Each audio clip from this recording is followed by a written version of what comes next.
To be or not to be.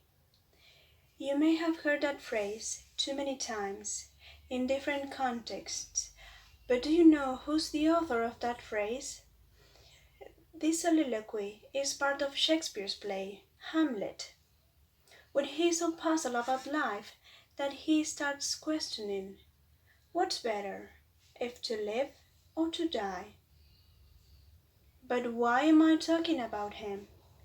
Because if you are familiar with that phrase, that means that Shakespeare has transcended eras up to our days.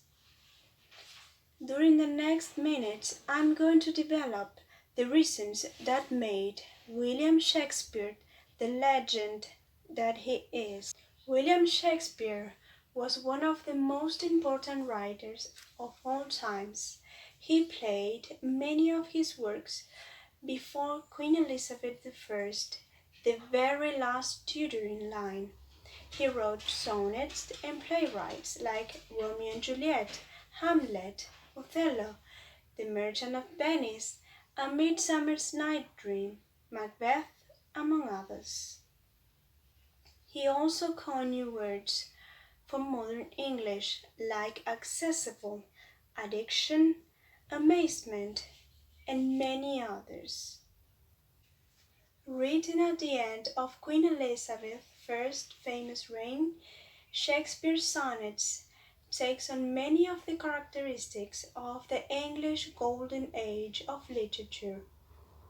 Writing, the arts, and classical learning became important in England under Elizabeth. Writers and artists began focusing on human issues and interests rather than strictly producing religious tracts. Frequent outbreaks of the bubonic plague in London from 1592 through 1609 brought death to the forefront. Thus mortality, the meaning of life, and cosmic injustice became popular topics during this era.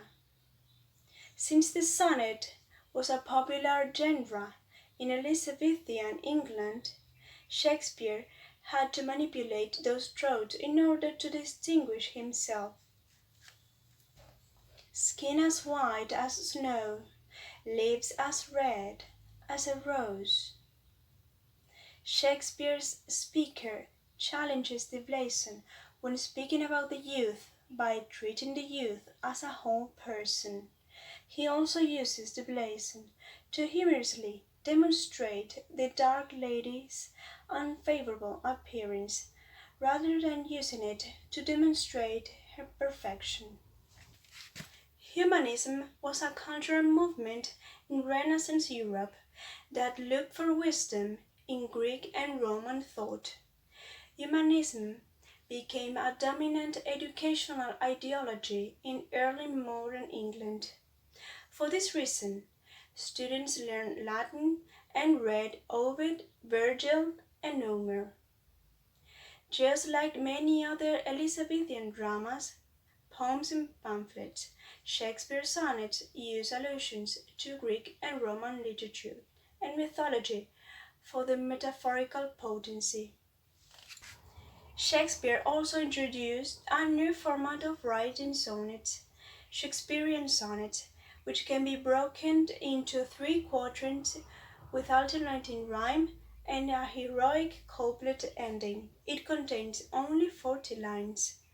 There are 10 syllables per line, and when written there are no space between stanzas, with a specific rhyme scheme. The stress imitates the heartbeat. Shakespeare's plays are widely regarded as being among the greatest in the English language and continually performed around the world.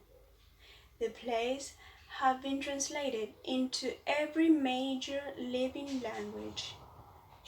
After 400 years, A Midsummer Night's Dream is the most adapted play of all times, even before Romeo and Juliet.